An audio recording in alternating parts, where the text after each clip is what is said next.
Great. So we're live. We want to welcome everyone here. I'm Adrian McIntyre. On behalf of Moonshot House, the core team, and all the members, very excited for our session today. We'll take a minute here at the beginning as everybody logs in, and then we'll do some brief opening remarks. We'll have our moderator introduce himself and the panel, and we'll get underway. First of all, I just want to say welcome. Good morning, good afternoon, good evening, good middle of the night.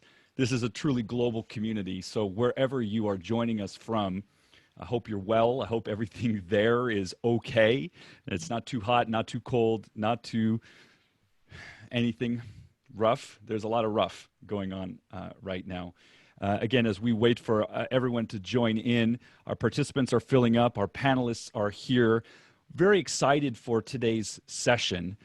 Again, I'm Adrian McIntyre with Moonshot House, and what we're out to build here together as a community is something truly special.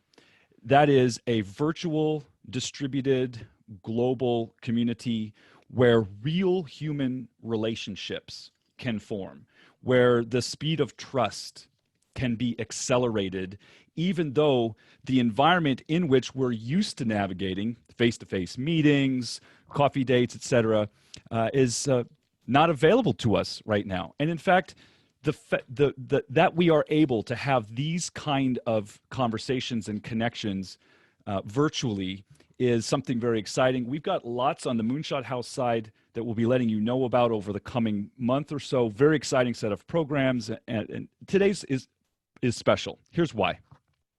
We want the Moonshotters Roundtable as one of our standard lineup of events to be a unique conversation between the folks we call champions, the industry leaders, the VCs, the angel investors, the folks who are really out there pulling for innovation in many different ways, right?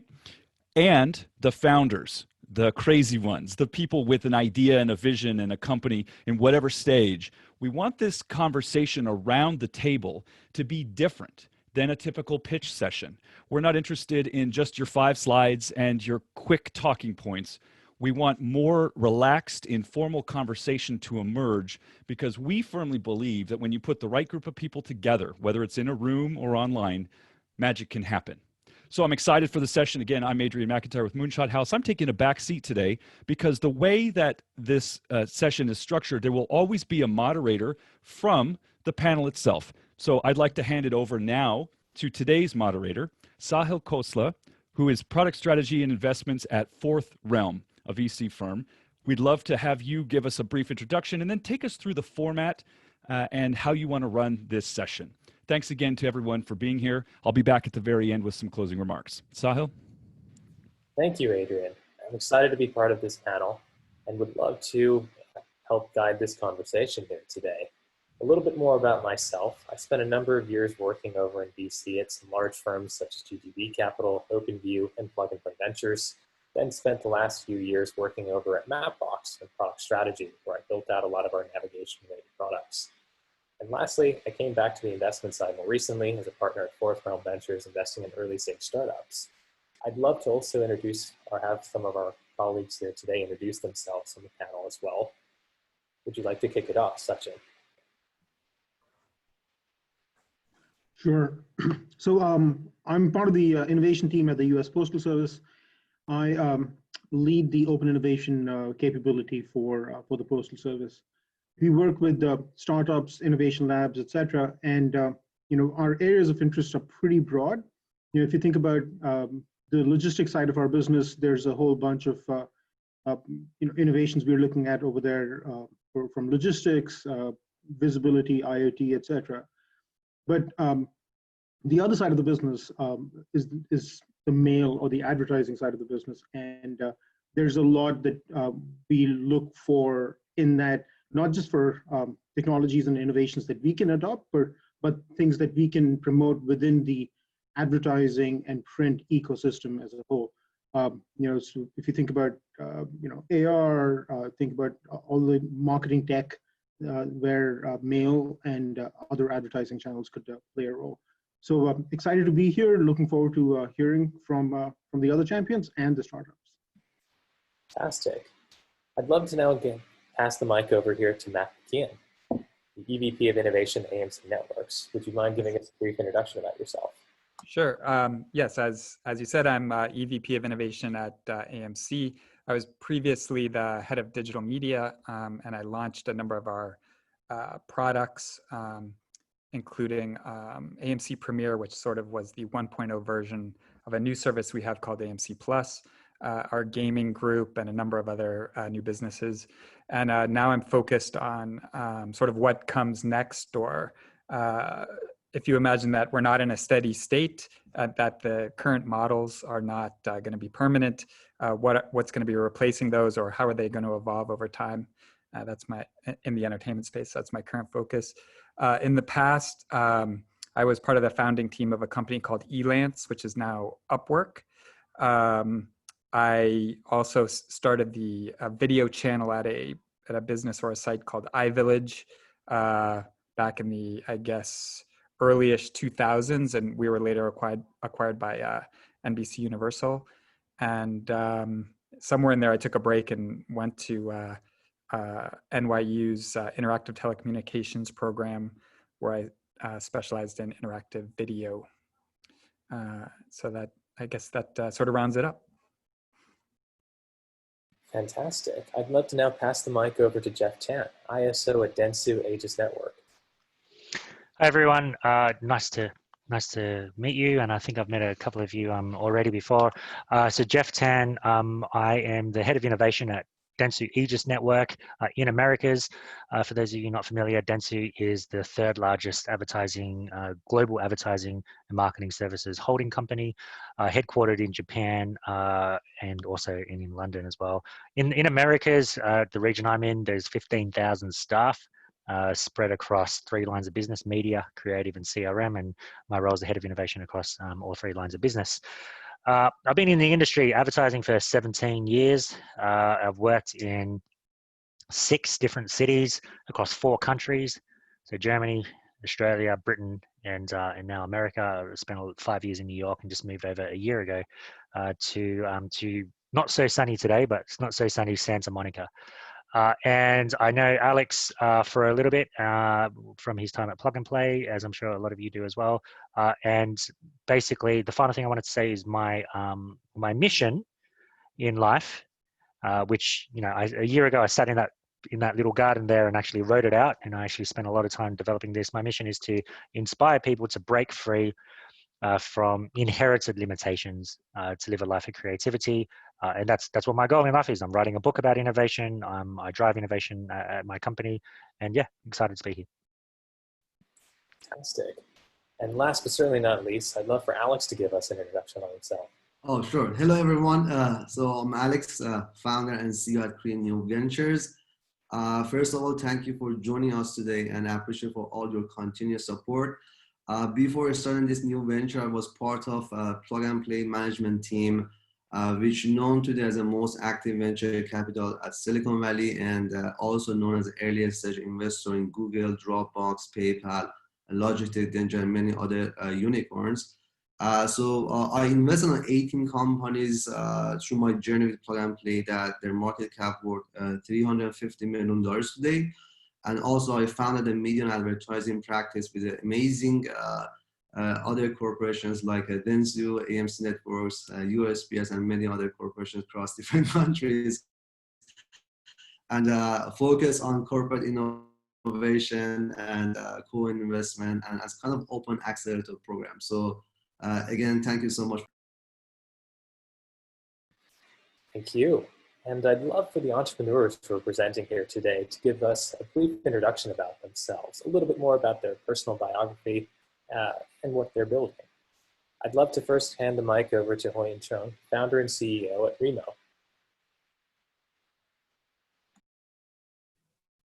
Hey guys, hey everyone. My name is Hoyin. I'm the founder of Remo.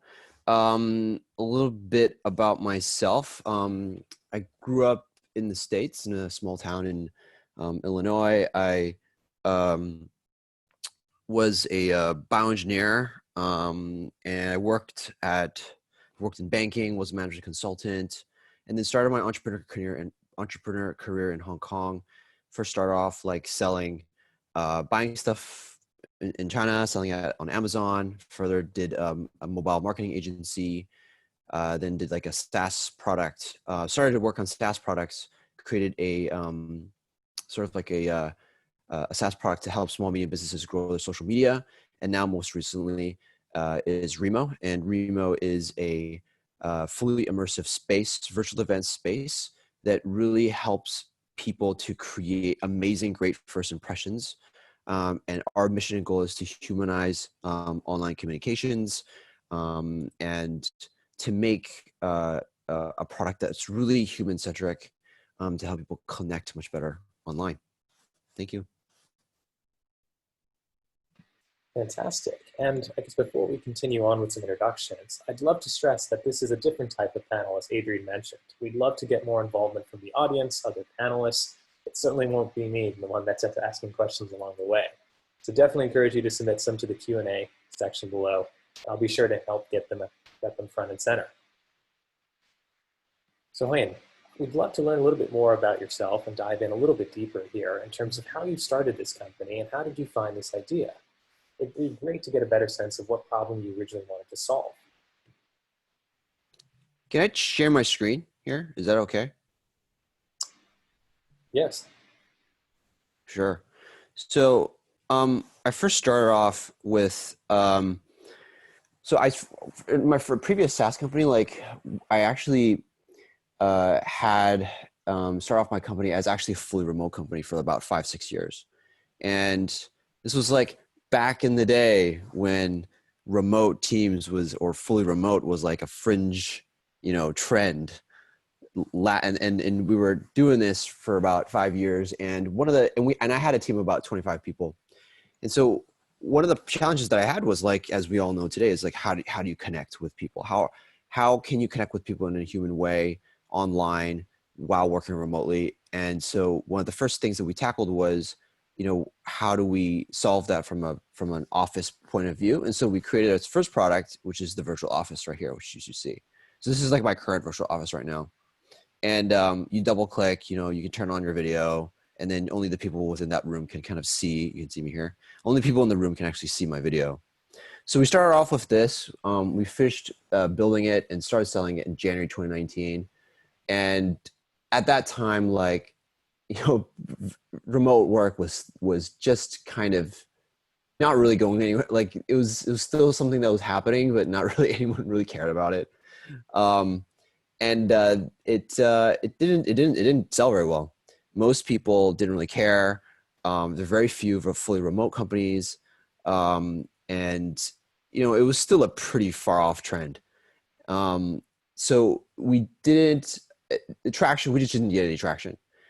So what happened was that I paired up with this this remote work, something called Remote Work Summit. And Remote Work Summit was basically tried to like talk about remote work.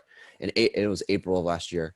And what we did was that, we were trying to think of something creative. So we modified our virtual office product into an online meeting conference, and we were trying to sell the virtual office product by creating a conference where people would come in from this virtual summit, this online virtual summit. They would come in, experience the product, and then say, hey, you know what? We want to try Remo and buy it. So we did it. We did it across 3 days. We had like over 10,000 people go through the space. It was like really successful. And what the funny thing was, like, at the end of the event, like, no one talked about the virtual office. Everyone talked about how great the conference was, and I'll share what the conference space looks like. And everyone talked about like how amazing the experience was for the conference space. And the conference space is very similar in its kind of concept.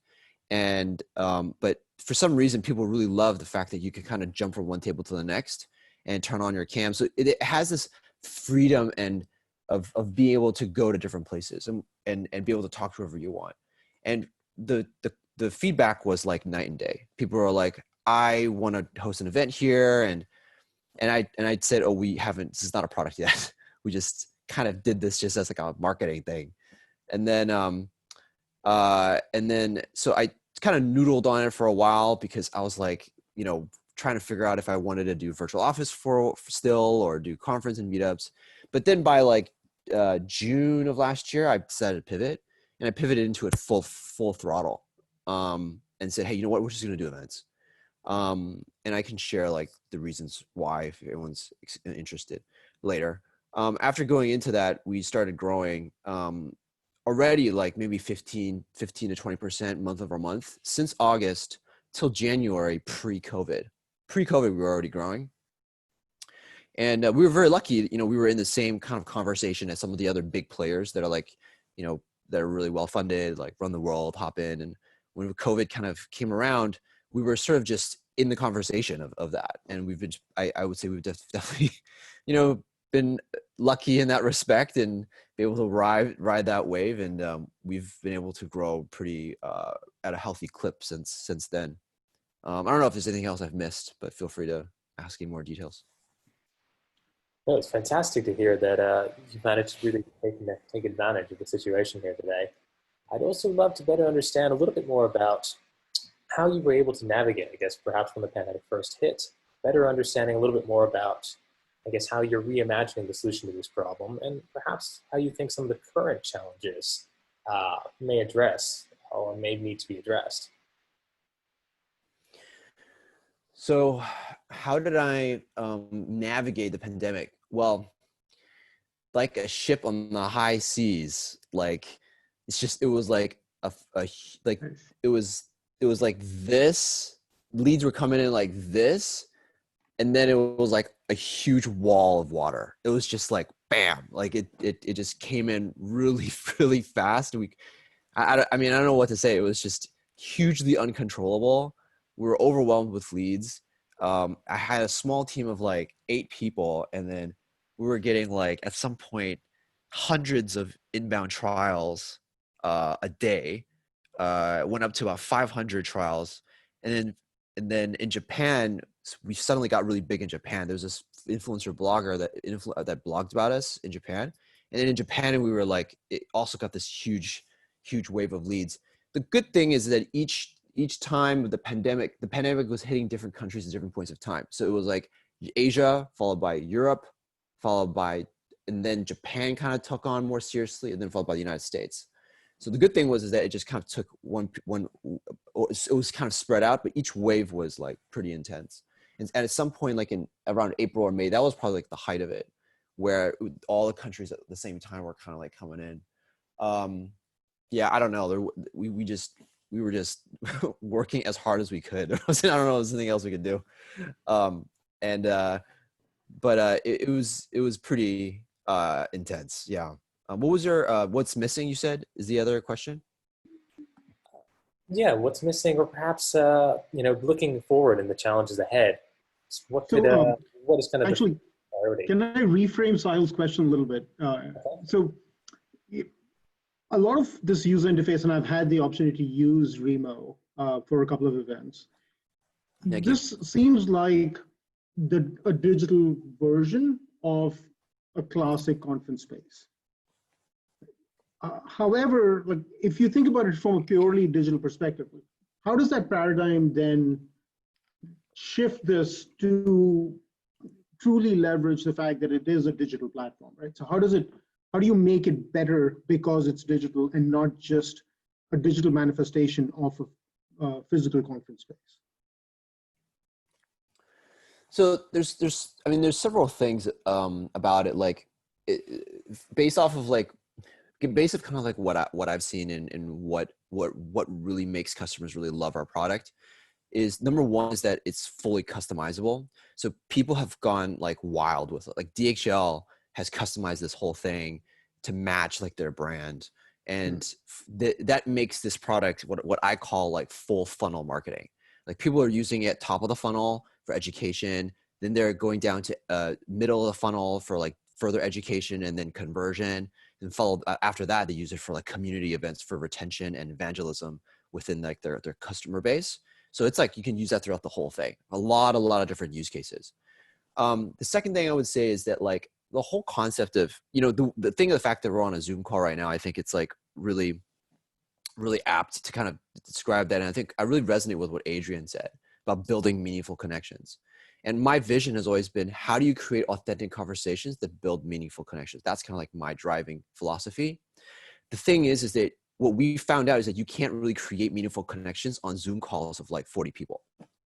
I mean, it's like one person's talking at the same time, you know, like this, nobody in offline real life is, we're all standing in a circle and say, oh, hey, Adrian, can you talk? Oh, wait, sorry, Sahil, can you pause mute for a second? I can't really hear Adrian.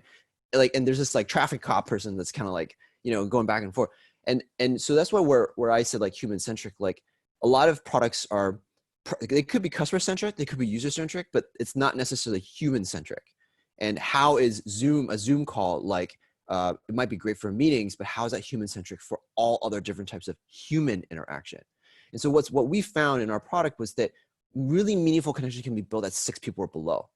And we figured out a way how to scale that in a massive way, like have it so that not only can you have meaningful connections, but you have this ability to move from one place to the next. And so that's one. And two is you can like click on, you know, each person's avatar and take a look at like their bio and profile beforehand or after or whatever. All of that, everything that we've created all kind of filters down and converges into what happens in a normal event is that one-on-one meeting with someone else. Really, that's really, you network and all that kind of stuff. And it's what I believe, like the ability to like just really focus on, hey, I want to get your WhatsApp or your Facebook Messenger account or Facebook Messenger because I want to have another conversation with you afterwards. Got it. Yep. Makes sense. I had a question, if that's okay. Go for it. Yeah, so I was just curious, you know, I have some limited experience with enterprise software, and I guess 2 questions is, one, how are you doing your sales? You mentioned some leads. Are you mainly doing, you know, human-led sales effort? And then you mentioned Zoom, and there's clear, obviously, differentiations between the 2 products, but I guess at a lot of companies, they're going to default to, you know, the safe software or the software brand name, such as Microsoft Teams or whatever, even if the functionality is different. So have you found that to be a challenge? And then how, you know, what's sort of driving the interest at these large companies where you probably have to get them to accept a new brand such as yours, and then the people that might be the IT team may not even see the need for the software because they're not the ones doing the conferences. So who's like sort of driving the purchases at the companies you're working with? Okay. And by the way, congrats on your successes. Oh, thank you, Mac. You may need to remind me on the first question. I'm gonna answer them in reverse. So, yeah, sure. So it's sort of all one tangled question, but I'll say something if I need more. Yeah. So the first, to answer the last question, is we have our approach is very similar to Slack in the sense that individual marketing teams or individual teams will come to us and they want to buy it to host their own events within like a corporate company. So they usually attack it from that. And then after that's like region, is by region, by department. That's one thing. Number two, most of our customers are all inbounded in, like all of it's like organic. Like we've actually been trying to figure out a growth hack that's better than organic. So that's been a challenge, to be honest. Right now, recently, it's been universities. The biggest trend now is universities, like in the past few weeks. Like we closed like 15 of the top universities across the United States already. All of them all the top 50 universities inbounded in for us. We've all have relationships with all of them. Now we're just in the process of trying to sell to them. It's because universities, a lot of them are scrambling to get their ducks in a row for this coming semester. A lot of them are really, really scrambling. And now I need your help. What was the other question? Well, I guess it was just a lot of times I guess that something like this would be purchased or licensed by the IT department who may not actually see the need for it. So I was just wondering who your buyers were and how you were sort of bridging the normal resistance at a big company or even university, I guess. Although if it's organic, it sounds like they're coming to you, but most of it's like the buyers are like marketing teams. It depends on what type of event, what type of company. Most of it's like marketing teams, and then they bring on IT to kind of like validate the security and stuff like that. So very rarely it's IT itself. So for example, for universities, for University of Texas, like almost every single individual school comes to us different. Like the schools come to us separately, because so that we just tackle them one at a time from there. Yeah. I want to just cut in here quickly on behalf of Moonshot House and remind everyone we have a social hour and networking event coming up on July 30th at 12 Pacific. And we'll be using the Remo platform for that event. So your chance to experience it is happening here within our private community. And so with that, I think I'll pass it back to the moderator so we can include some more folks in the discussion. But this is really great. We want to get more voices happening. So thank you. Thank you, Adrian. And yes, I'd love for us to get some of the other presenting entrepreneurs here introduced. And we can definitely dive deeper here in the last half hour in terms of questions and really revisit some of the ones that are popping up in the Q&A. It's fascinating. That being said, I'd love to have Anna Skaya introduce herself. She's the founder and CEO of BasePause. Okay. Hi, everyone. Lovely to be here. What a fun group of people. I have a deck as well, and I might share it, but maybe I'll just start with who I am and a little bit about BasePause. So BasePause is a pet health company. We started with our very first product, which is a DNA test for cats. I said that very slowly because most people go, what? So originally the company was called 23andMeow, just to give you guys an idea of where we came from. But genetic testing is just the first step in our big vision and mission of understanding cats better, very underfunded, understudied animal, and also creating more products for cats. So the first product is a DNA test. So you guys have all seen these before. This looks like your standard 23andMe test. And as a cat owner, you can find out if your cat is a Siamese or a Burmese or a Maine Coon, and also you can dig into their genetic markers, their health markers. So very, very similar to your 23andMe test. The product launched last year. We are, I'm gonna talk a little bit about especially how we were in the pandemic, but before the pandemic, we're growing pretty fast. 1.5 million in revenue last year, and we project about 3.5 million in revenue this year. This is just from the sale of that first product. We've got product number 2 and product number 3 on the way as well. So how did we survive? How did we do in the current crisis? Actually pretty well. This is a home-based product. You're stuck at home, you're with your pet. You probably have never spent so much time with your pet before. You're curious. And our kit actually answers a lot of questions, especially when you have a new pet. You guys have probably all seen the news. Rescues and shelters are empty. There's no dogs or cats to adopt, kind of amazing. So we've had a lot of interest over the past 4 months. It's also a product that really focuses on health, and health is on top of mind for everybody. So doing quite well, hitting all of our goals for this year. We'll be probably fundraising Q4 or Q1 of next year. And this is a consumer product. So very different than the previous speaker. We are very D2C. We sell mostly on our website. So check us out, basepause.com. Tell all your cat loving friends. We also sell a lot on Amazon. We were on Shark Tank last year. So if you know Shark Tank, we had a lot of fun on Shark Tank. We got a deal with Mr. Wonderful, who has been one of our biggest champions and actually became an advisor for the company. It was a very good deal for BasePause. So if you're thinking I gave away half the company, I didn't. And consumer, that's where we are. That's where you would see us. If you're a customer, you would see a white and fluffy company with amazing social media and pretty good stats. We have low acquisition costs. We have also a lot of organic growth and organic traffic. And that is because we are the first and only company that does genetic testing for cats. You probably heard about this product for dogs if you have a dog.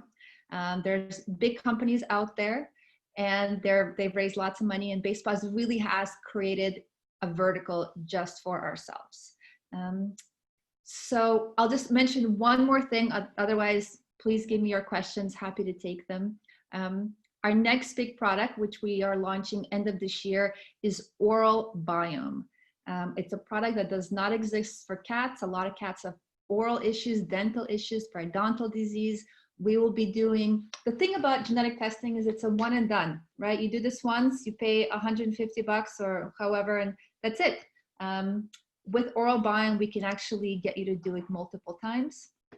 And I'll end with, really, if I'm talking to a customer, we are a cat genetics company, 23andMe. If I'm talking to an investor, we're a data company, and we're a very serious data company.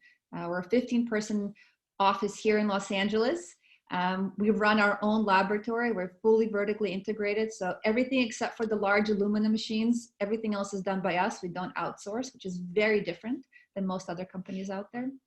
And it's all because we are amassing the largest database of health data for cats in the world.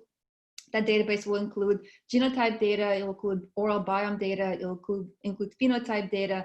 And we just rolled out a tele-advice service. This is what you do in a pandemic. You pivot to things you never thought you would do.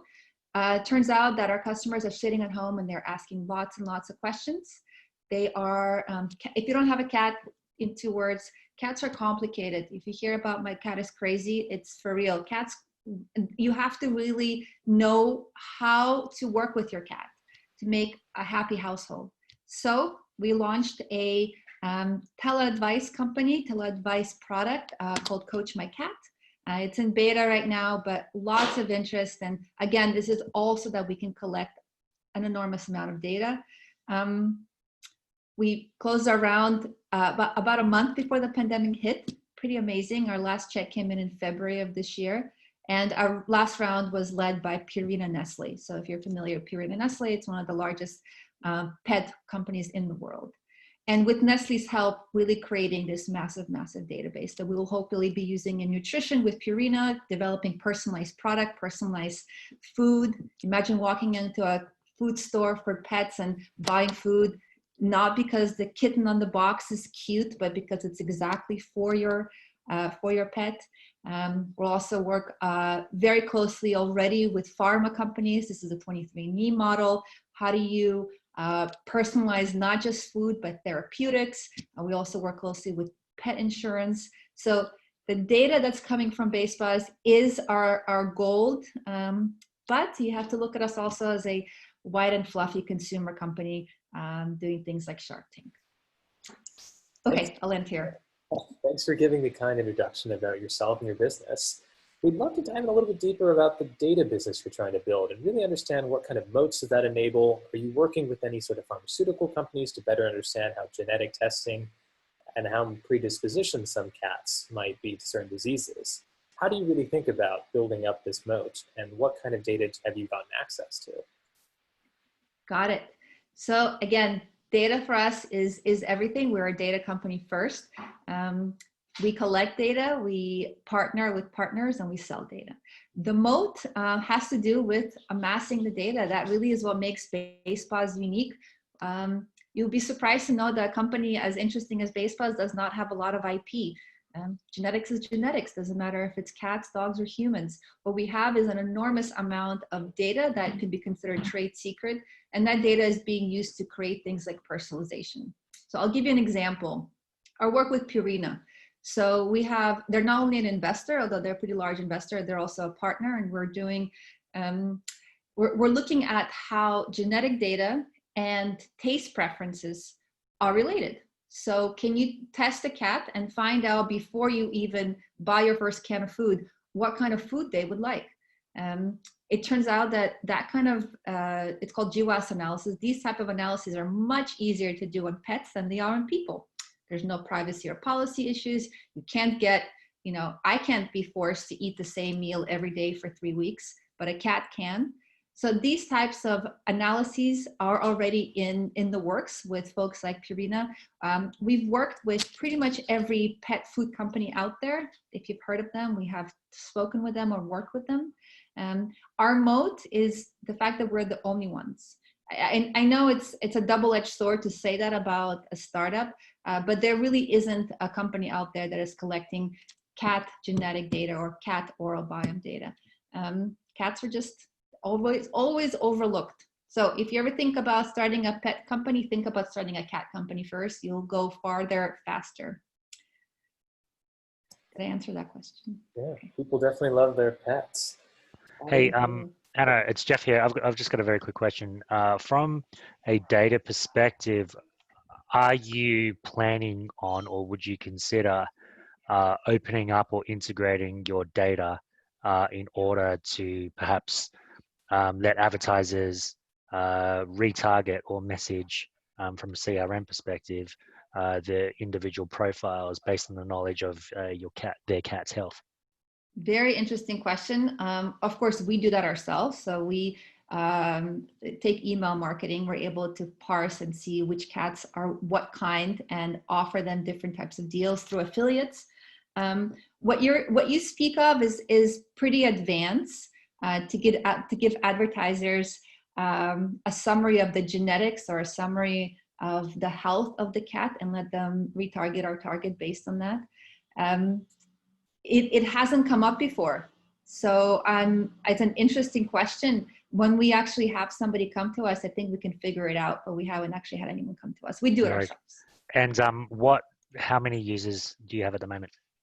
So we have, at this point, 20,000 customers. These are people that have purchased the kit, received their report, and we add about 2,000 a month.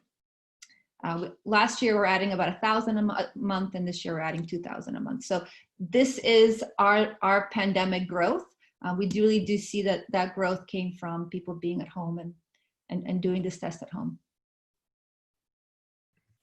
So Anna, a quick question for you. Hi, Alex. Hi, good to see you again. But good to see you. How do you think our community can help you, from shipping your packages to advertising? Do you think there's anything that, especially during COVID-19 pandemic? So maybe if there's any help from anyone, do you think there's any kind of need or assistance on your business? Well, USPS is on this call, and we spend a lot of money with USPS. We do a lot of work with, obviously we ship, we ship both ways, and we pay for shipping both ways. We track both ways. It's an expensive part of our COGS. And of course, very interested in having a conversation offline about how we can, keep our COGS down. I'd be happy to. Cool. I'll reach out to you. Sounds good. Thanks, Sachin. Fantastic. Well, I'd love to welcome up Danny Ankovitz, the CTO of Algobricks. Would you mind giving us a brief introduction about yourself? Yes, I would love to do that. If it's okay with you, I would love to do it while sharing my screen, since my product, I want to share the screen and you will understand. It's better, sometimes, they say that a great image is like 1,000 words. So I want to spare the words and please do that as well. Okay, so just a second.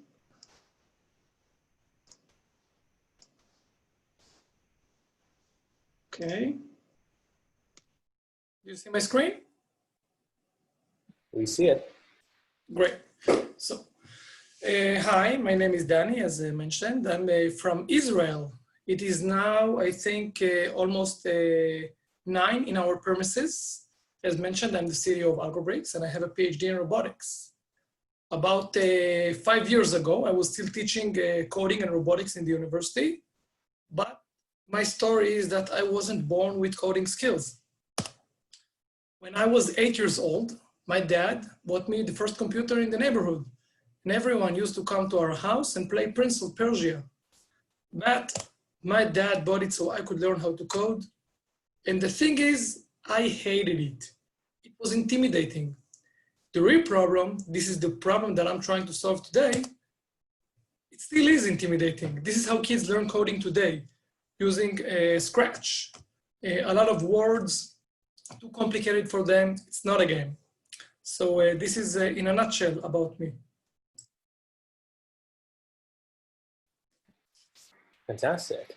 We'd love to learn a little bit more about what, now that we know a little bit more why you started this company, would you mind walking us through a little bit more about your vision and how you reimagined solving this problem, and a little bit more detail about how you iterated your product over time? Yes, I'd love to do that. So this is why we created Young Engineers about almost 12 years ago.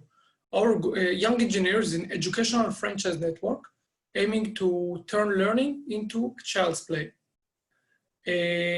For Young Engineers, we were focusing on extracurricular activities. We had a very small investment, and we were able to grow and operate in 50 countries with 25,000 children around the world. And we even reached revenues of $1.5 million in sales.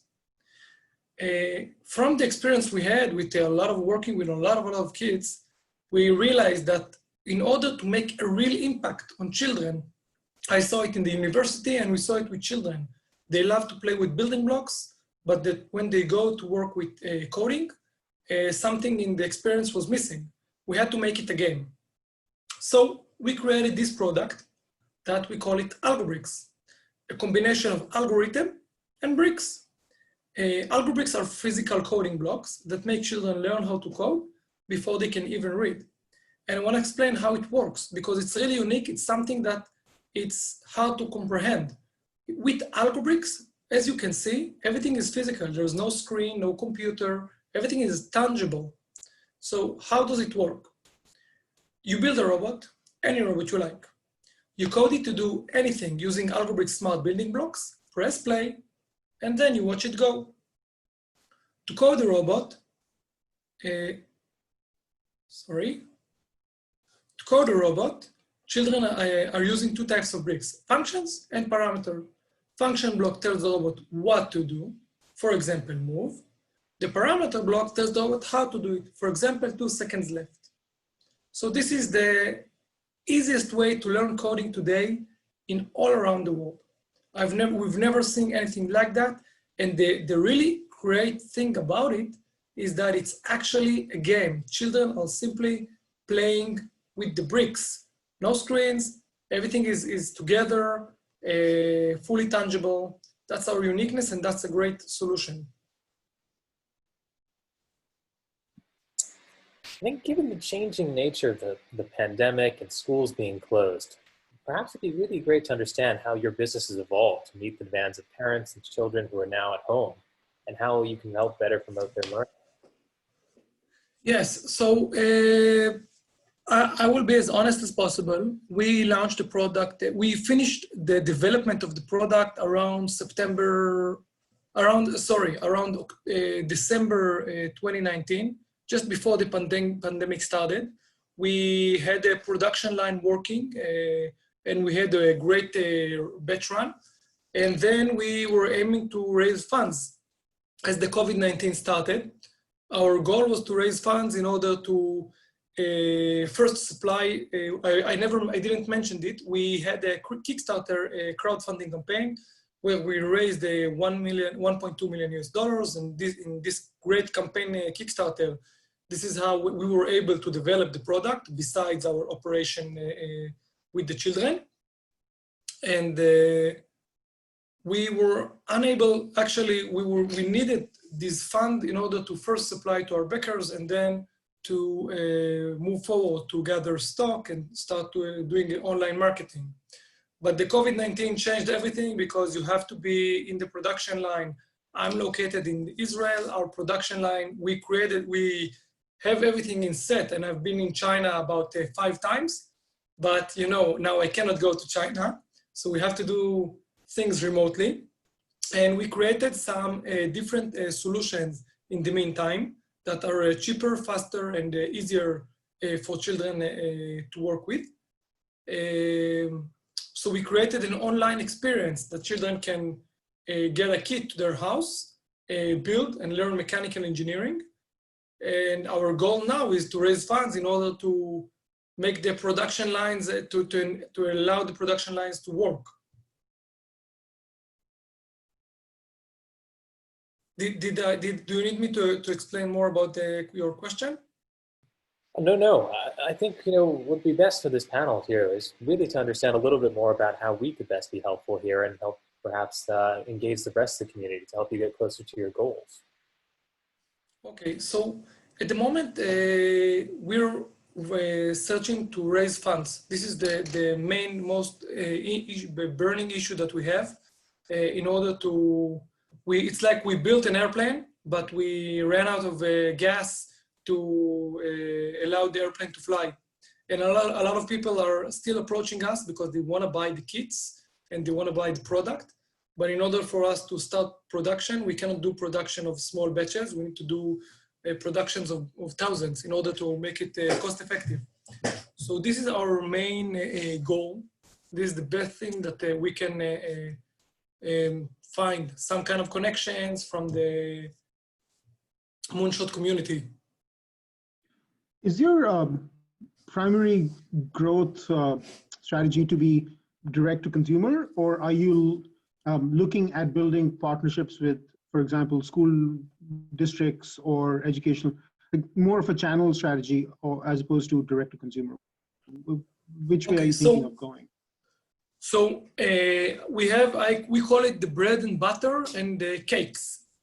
So the bread and butter of the company is the Young Engineers Franchise Network, which is currently operating, and we can reach about 25,000 children. And over there, we are working more in a B2B channel.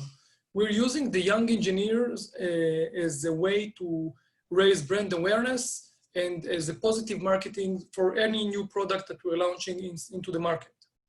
But our claim to fame would be to become a B2C company, that our main goal is that this product, as you saw, it's so simple that any child can play with it in their houses. They can play with their parents. Their parents don't need to know anything about coding. They can enjoy it.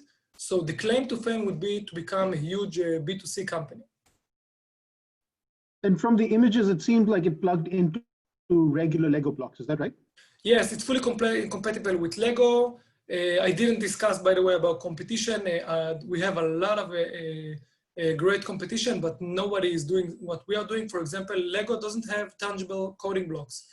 In order to code the Lego parts, you have to work with a tablet, which is what makes us so unique, because coding with Lego is not, it's like it doesn't make sense. In order to code a Lego robot, you have to work with something that is not Lego.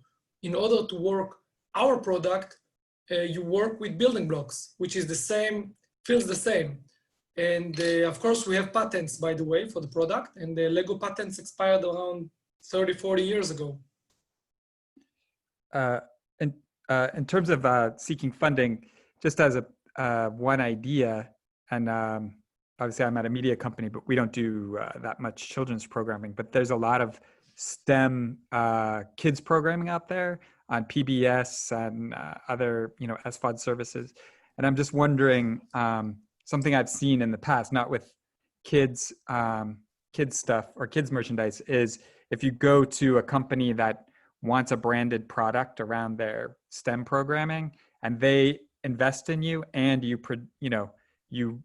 produce a sort of branded version of your product for them, as sort of a win-win, as a possible, funding avenue or an area to explore. Then that both hits on the revenue side and then on the investment side and even the marketing side, because they'll be supporting the initiative.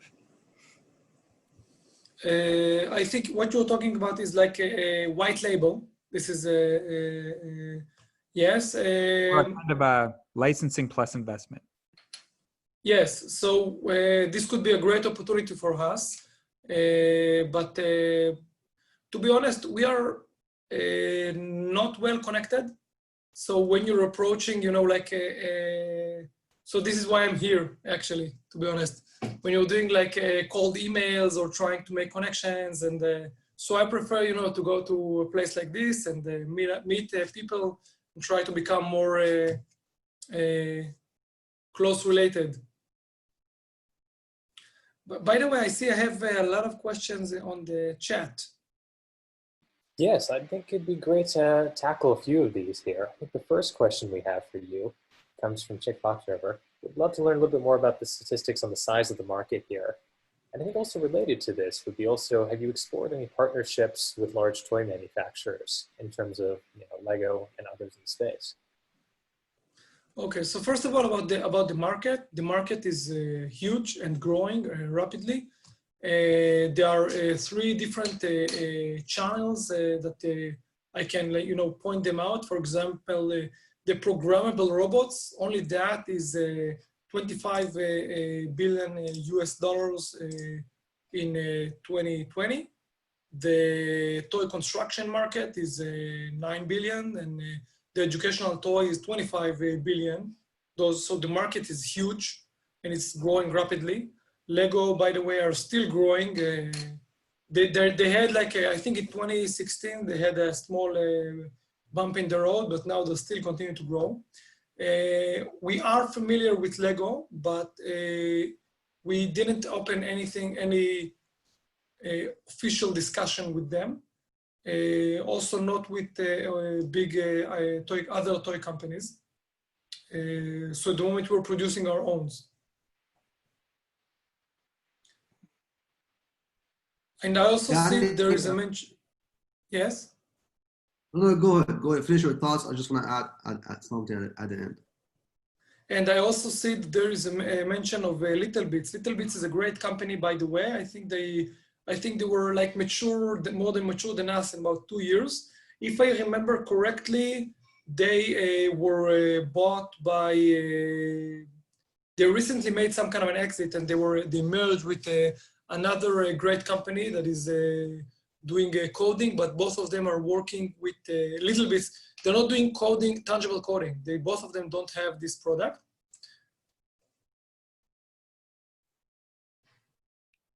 Danny, I think definitely you should talk to Isaac Larian, one of our people with Moonshot House committee is very connected to him. He owns the largest private-owned toy manufacturer in the United States. And definitely, I think he might be interested to talk to you. But after this conversation, send me an email. I will try to connect you to her, and then see if definitely you guys can talk to the founder of MG Entertainment. Thank you. That sounds great. Fantastic. That sounds building connections already. Oh yes, Danny. Great. I just remember that prior to the COVID-19, we had a huge deal with an Italian manufacturer, but they were the first to be hit by the pandemic. They were backed by the government. They were really aiming to shift production from China to, they had like a huge mission of doing that, and there was a huge, but the factory went bankrupt with the pandemic. So, that's the life of an entrepreneur. Yeah, it is. It's always dynamic, to say the least. Yes. Well, I'd love to open it up actually for our last presenter here, or our last founder, Omid Aryan, the founder and CEO at Melodia. Hey everyone, can everyone see me? I'm gonna also share my screen in just a little bit, but I just wanted to give you a bit more background about myself. So I was born in LA. I did my primary schooling in Iran. I did my undergrad at MIT, electrical engineering, computer science, did my grad school at Stanford. That's where I came up with my startup idea, which is Melodia. It's a smart music streaming platform. It was basically a project for an AI class I was taking at Stanford with my co-founder, and then we decided to make a startup out of it, and here we are. So let me go ahead and share my screen with you so you can see my slides. Let me just figure this out real quick. Keynote share. All right, I think you're all able to view the screen. Let me just play this. All right, here we go. So our startup is called Melodia. What we're building is a smart music streaming platform. We're offering a simpler way to play and explore music. About the streaming music landscape, it's growing. In 2018, 278 million people paid for music streaming. And that was a 39% increase from the previous year. And we are proudly and boldly going head on head with big names like Spotify, Pandora, SoundCloud, YouTube. But when you look at each and every one of these companies, each and every one of these platforms, they're all based on basically the same ingredients: playlists and stations. one has a bigger variety of playlists, one has a smarter, version of their generic stations, one has a larger catalog. But what we want to do is something different. We want to get rid of, this concept of playlists and stations, mostly because of these problems I'm about to mention. So first of all, you open up any other app, you're bombarded with all these options. You got to choose, am I in the mood for this playlist? Am I in the mood for that playlist? I want to listen to this station again. The stations are bland, meaning that they're all related to a seat. So for example, if I start off a station with, let's say, Elton John's Rocket Man, all the songs that get recommended after that are either going to be by Elton John or somehow related to Elton John. Whereas I might personally like listening to Elton John and the Beatles in the morning, whereas in the afternoon I might like listening to Elton John's, Tiny Dancer with, some classical piece of music with some indie pop. So as you can see, there's a lot of hassle that goes on with creating playlists. You end up shuffle playing the same playlist over and over again. And there isn't really much of a learning that goes on in, figuring out what's the best flow of music to play.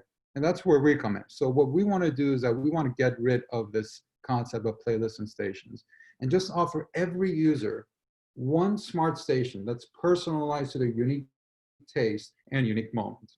Okay, so instead of the user having to browse through multiple stations and multiple playlists, we want this station to be so smart, to be so intelligent as to know what's the best flow, what's the best combination, what's the best ordering of songs to play for any given user at any given time, at any given context. So for example, we use factors such as the time of day, the day of week, the user's location, speed, activity, whether they're driving down the freeway in the morning, or whether they're running up a hill in the afternoon. We take all that information into account. We take the user's unique music taste into account. We take the user's past listening patterns into account to see what they've listened to in similar situations in the past and figure out what that optimal flow is, what that optimal combination of songs is to curate for the user. So a bit about our technology, which basically sits at the heart of our platform. As opposed to other music platforms where they've defined, static edges between songs. So for example, song A would, always be, similar to song B and D if you look at the left graph with some static weight. What we're doing is that we want to make those weights dynamic. We're using graph and AI algorithms in combination with one another, which forms our patent, to figure out how it is we can make those weights dynamic, how it is we can personalize those weights, not only to every user, but to every user's unique moment. So obviously the technology is much, much deeper than that, but I just wanted to give you a high level of how we're approaching it. So we launched last August. We had a 6-month trial with the labels to play any music we want out of over 40 million songs we had at our disposal, provided that we followed some regulations which are called the DMCA. For example, we couldn't have the user skip more than 6 songs per hour. We couldn't have the user play any song on demand and so forth. And during those 6 months, by the end of the 6th month, at the very last month, we had over 20,000 active users on our platform, on Melodia, with over 1 million streams played on our platform worldwide.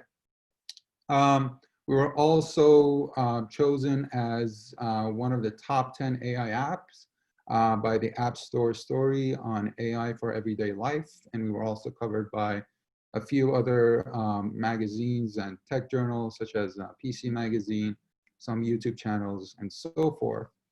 In terms of what our next step is, so our next step is to get our own catalogs. Right now, given the trial is over, we still allow the users to use our app either through their Spotify premium account or Apple Music account. What essentially happens is that they only log in once with their accounts on our app, and they just start using the app.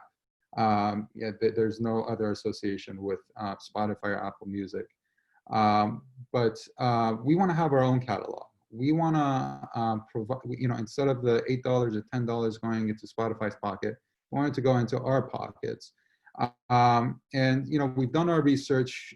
In this case, given that we want to offer an on-demand service model, we got to negotiate directly with the labels. We got to negotiate directly with the publishers. And at the end of the day, they usually take 75% of the revenue we make, and the rest is ours. The next steps for us is to revamp our design. Right now, we're only on iOS. We want to expand to Android. We want to expand to web. Assuming that we keep the 20,000 users that we had just with the iOS version, we could be profitable by the end of the first year. So it's not something that has to go on for years and years and years for us to actually make a profit on this. The long-term vision we have for the product is to go beyond music, to go to other forms of media, whether it's movies or video clips or ads, to apply the context-based personalized engine that we've created for music to other forms of media. As I mentioned, I'm the founder. My co-founder is Ali.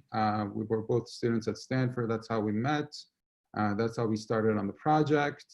And I would love to learn more about your feedback. What do you think about the app? I'd love for you to test it out. And let me know your thoughts. Thank you.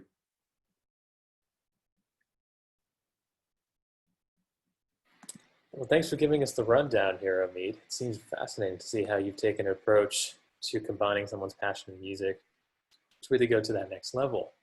I think it'd be great, to better understand a little bit more about how, what you'd say the biggest challenges or current priorities are, and how you think the rest of the community here could help you get closer to your goals.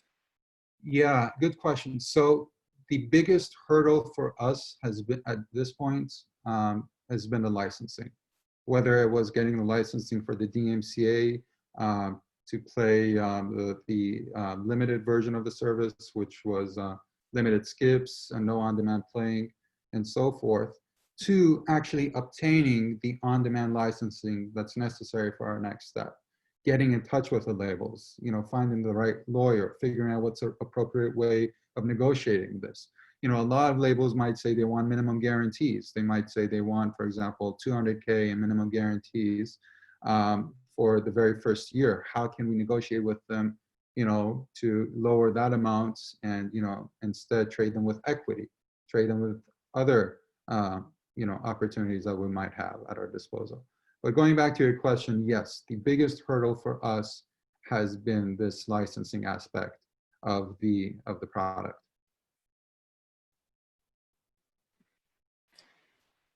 Yes, I'd love to open this up here to more questions from the audience as well as other panelists. I think one of the ones that comes here from the Q&A chat here comes from David Felkheim. He mentioned that this sounds similar to the soundtrack of our lives, which gets me quite excited.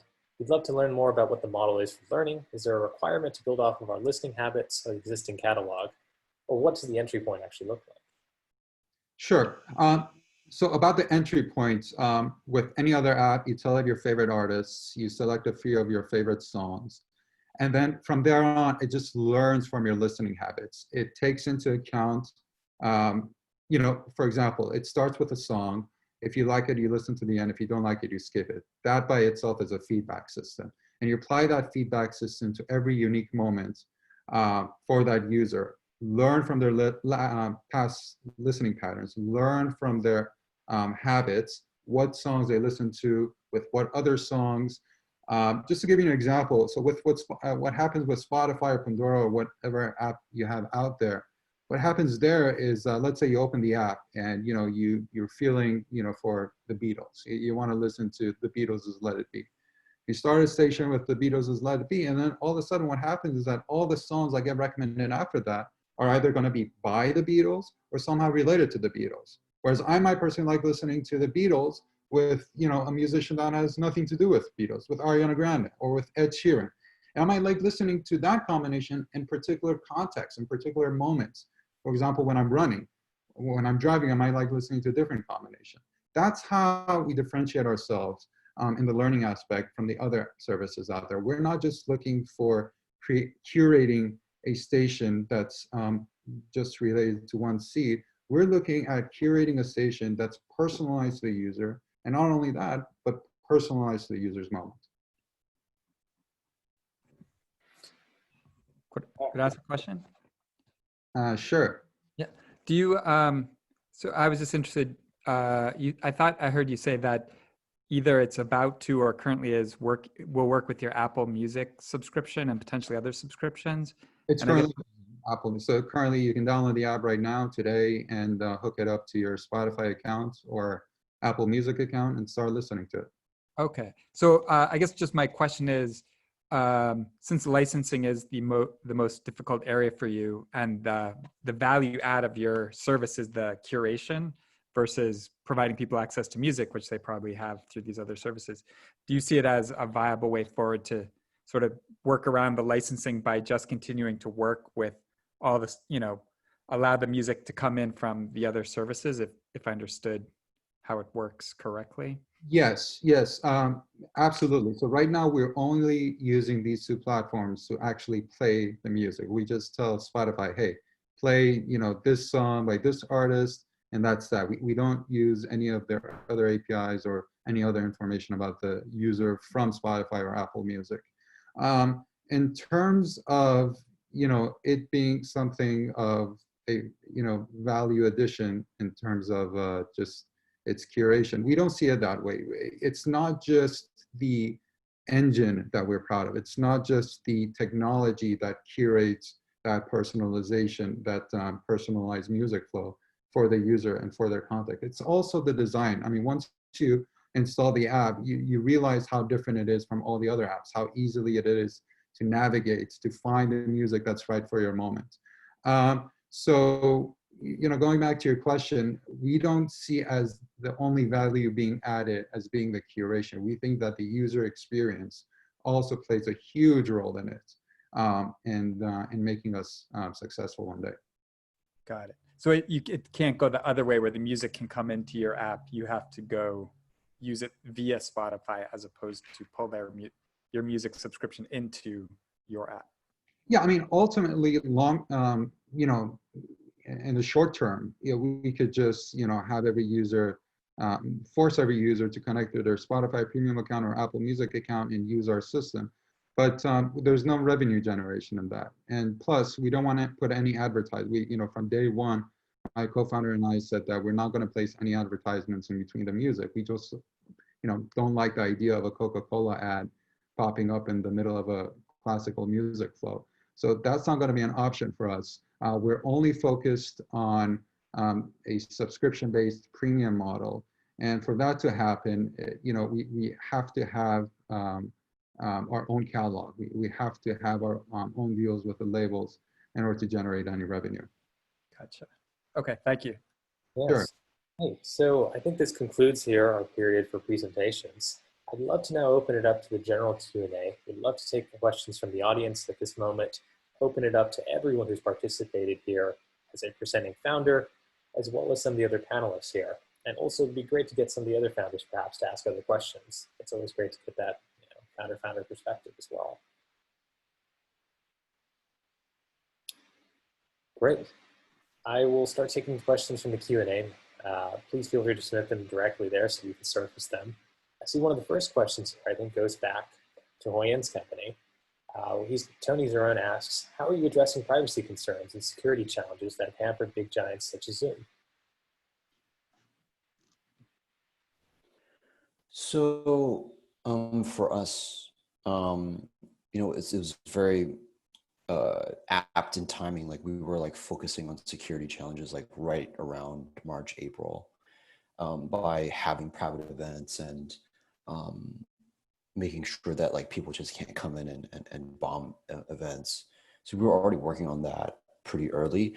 I mean, to be honest, Zoom's security is actually really good, despite all the bad press they're getting. It's actually fine as a product. It's actually probably one of the better ones on definitely on the market. I mean, other security challenges. I mean, if you're talking about more of the sort of the political stuff, I don't have any developers in China. My whole company is based in the United States. All the servers are based in the US. It's a US company. So yeah, we don't have that challenge. I mean, I think we still have a lot to do with security and privacy, and we're making that like a really, really big priority for us. So we're going through another review of our GDPR and being aligned with GDPR and CCPA. And so we're making that a huge, huge priority for us. Honestly, it's not really because of the regulators. Our regulator is actually our customers. Our customers are demanding this. And so we want to be really, really ahead of it. Fantastic. The next question I see here comes from Tracy Hazard. It's a question for Amit. She's asking, what's the big exit strategy? So the exit strategy is on IPO. The exit strategy is to go all the way to have our own music streaming platform, to have our own service, and go head to head with the other big players. So, Amit, quick question for you. Do you think, have you ever tried to reach out to Pandora or the Spotify competitors to see how you can work with them? Because I feel maybe you have a really good technology that can really personalize the experience of all people. But the challenge I can see here is that you have to go against fight against Spotify, which is huge, and it's very hard you need to spend a lot of money. These big companies are spending at least $100 or $200 to acquire one user. And you don't have that money to compete with these companies. You have, I can see two options. Maybe you can talk to the competitor Pandora. Maybe they can acquire you if you want to go. If you can work with them. If you don't think about IPO, definitely IPO is great for anyone. It's not only for your other startups. But the second part is that maybe you can see how you can just form a strategy partnerships to break the chain, like break the chicken egg problem to move really fast. So what do you think about this? So first of all, with regards to the $100 per user, I mean, for us, the 20,000 users that we got, first of all, most of them were organic. And second of all, the ones that we paid, which was about, I think 27 or 28%, was less than $1. And, in terms of contacting Spotify and Pandora, to be honest with you, we haven't thought about that. And we get what you say, what you just said a lot from people we talk to, which is, man, you're going, against these big companies like Spotify and Pandora, they're going to crush you. Forget about what you're doing. Even if your technology is good, just forget about it. And we actually have a particular slide on this in this deck, which, talks about Google. So when Google came around in the early 90s, they were just a web page with a little search box and just some smart engine. And, people could have told them, hey, you're going against Yahoo, you're going against AOL, you're going against these big giants, forget about it, go and sell your product to them. Ultimately, I'm not trying to disagree with you. Ultimately, this might be something that, might be best off to sell. But that's not the approach we want to take as of now. We strongly believe in the product, and we've had some tremendous feedback about it. And we want to take it forward as much as we can before we start thinking about plan B. I mean, you're obviously collecting a lot of data with your platform. With the subscription service, do you feel the need to, or is there an opportunity to monetize some of that data as well? I'm sorry, can you repeat the question? You got a little cut off on my end. I apologize. You're collecting a fair bit of data on your platform as well, presumably. So you've got a subscription service. Is there, are you thinking of monetizing the data over and above the subscription service as well? True. We have a lot of data which not only reflects the user's unique taste, but their listening habits. We haven't thought about monetizing the data. We just want to focus on the service right now. Again, that goes back to thinking of this as a feature, as an add-on, rather than a product itself.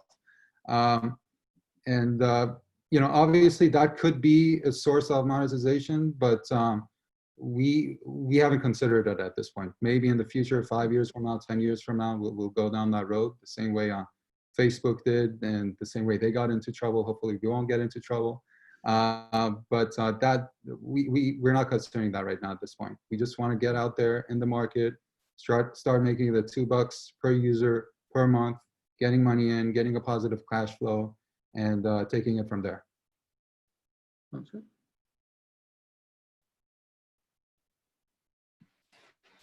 I have a question actually for Anna. I'd like to learn a little bit more about your pricing strategy and how you're thinking about, repeat purchases amongst your customer base, especially as you develop more of your product roadmap. I'm so sorry about that. First of all, was a question for me, and second of all, if so, do you mind repeating it? Yes, I meant to say this is for Anna here on the line from Base Pause.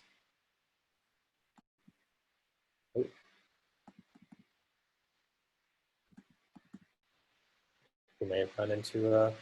I think sorry, she's not part of the call now. I think she jumped on another call. No worries then. Actually, Amit, I see another question here for you. Would you consider licensing the tech? Yeah, I mean, same question I just gave to, same answer I just gave to Alex. Yes, that could definitely be a plan B. The same way Google could have just licensed their page ranking technology to Yahoo and AOL and ended up no one buying it, so they just started their own company out of it. But we're not considering it at this point. We want to make this into a product. It's not just a technology to us. We are as proud about our user experience design as we are about our technology. That's how serious we are about the product. In today's world, it's not just the technology that speaks. It's also the happiness that the user experiences once they use your product. It's the simplicity of the design, in addition to the intelligence that brings value. And that's what we're trying to focus on, and not just the technology itself. Not to keep going on this point, but I was asking my line of questioning on sort of the similar observation about some of the challenges for your business. But I think really, and it's the one that you mentioned, was the difficulty of licensing, or the cost of licensing content. That seems to be your biggest hurdle, rather than who the competition is, because I don't know what it costs for you to serve a user, but it seems like you would have plenty of leeway on that side, no matter who else is in the space. And it's really just getting the content. And so I don't know if there are creative solutions for you guys to be able to get the content, or whether you view that as content, meaning the music, or whether you view that as just a relatively minor problem, or a huge problem, or somewhere in the middle, or if there are some alternative solutions. Coming from my background, I know the licensing market is a real difficult place to play, and as a buyer. So, I'd just be interested to hear your thoughts on it. Yeah, so when I said it's difficult, I guess I meant it in terms of the amount of time and effort it takes to accomplish it. For example, acquiring users is also difficult, but that could be an impossible task if the users just don't like your product, whatever your product is. But I feel the licensing is something that could ultimately be accomplished. And as I was talking to a lawyer a couple of days ago, as they said, money talks. As long as they're being paid, as long as they're happy with the revenue they're making, that shouldn't be a problem. So, but just getting the right contacts, approaching them, it has been, again, I don't know if hurdle is the right word or not, but a big burden on our shoulders to overcome. And with regards to creating a new way, I think from what I understand of your question, you're saying, let's forget about the major labels, let's find a new way of using this technology on perhaps some other form of media, not necessarily music, to see how it works. We haven't thought of anything. I'd love to hear your feedback. Ultimately, our long-term vision is to go beyond music someday, to go to, for example, what QB is doing right now with their 10-minute short movie clips. Right now, I haven't used QB myself. I have to be transparent about that. But I guess the way it works is kind of like, YouTube. You tap on a video. If you like it, it shows similar videos. But it doesn't really give you the video that you would probably need for that moment. For example, are you going to bed right now? Are you just waking up in the morning? Are you taking your lunch break? If so, how does your past listening habits inform the technology as to the best, not only clip, but combination of clips, the ordering of clips, to play for you at that time. So yeah, to conclude, we haven't thought about any other alternatives about going, around the licensing, but we would love to hear your thoughts on that if you do have any feedback. Well, so I was thinking, is there actually a creative solution for getting the deals you need to get with the major labels?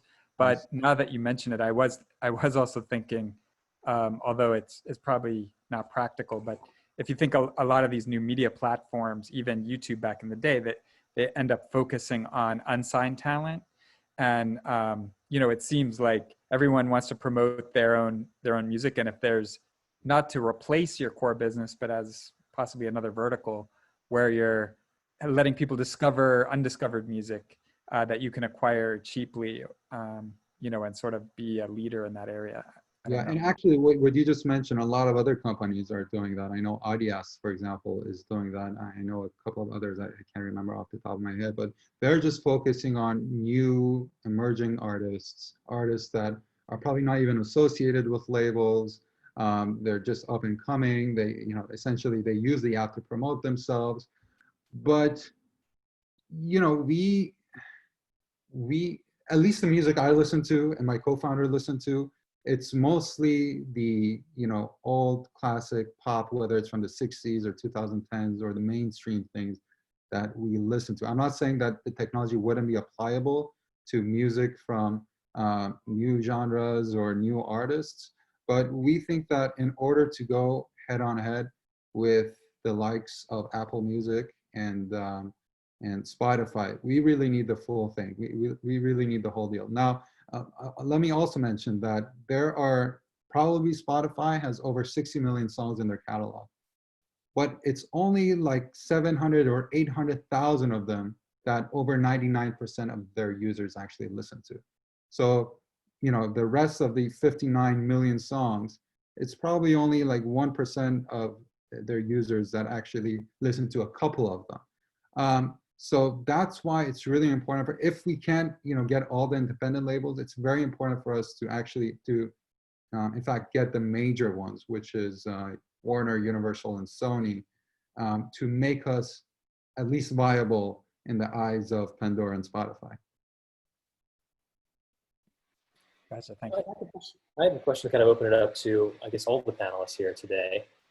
One of the things I've noticed as an investor, is that oftentimes when you're starting a company, you really need to build a community of highly engaged users and find creative ways to make them evangelize your products. I'm curious, for all the founders here at the table, how have you really been able to galvanize your early user base and have those people convert more leads? An example I give you would be something like Jet.com, where for every super user they had, they could easily generate 50 other referrals to people who want to go and use this product. Or leverage a Slack channel today to help build up that early user base and really engage those early users with the extra perks and such. So we'd love to open this up to everyone here.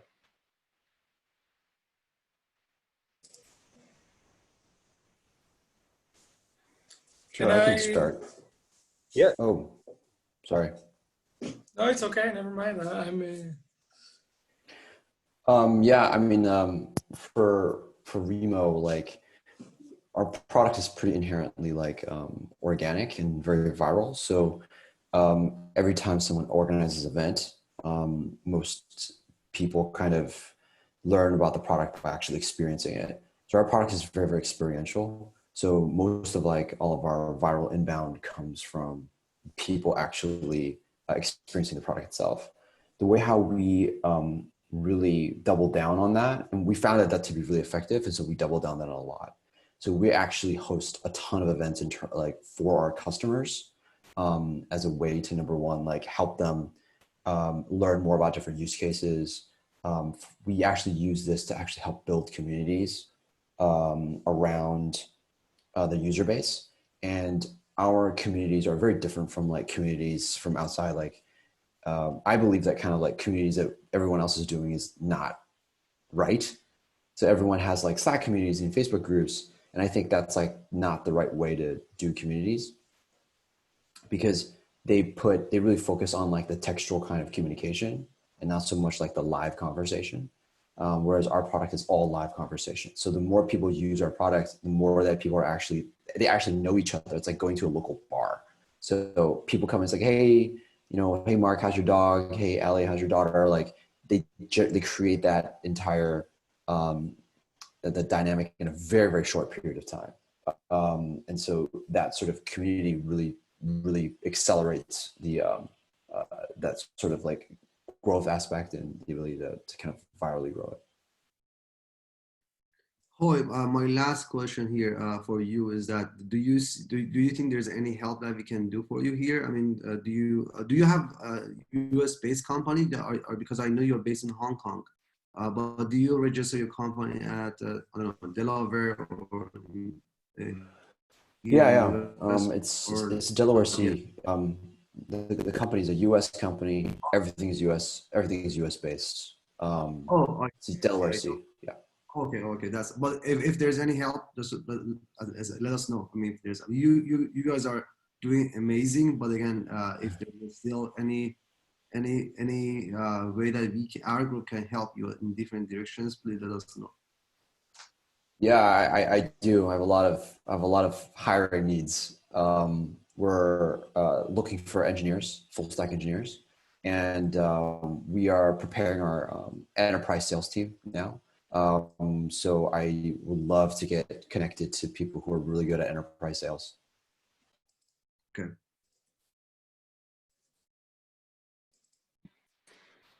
We just have a few minutes here left. I'd love to make, just a few, everyone have like a 30-second closing here in terms of, or these founders here in terms of if there's any ask that the community could best help you with before we tie this off.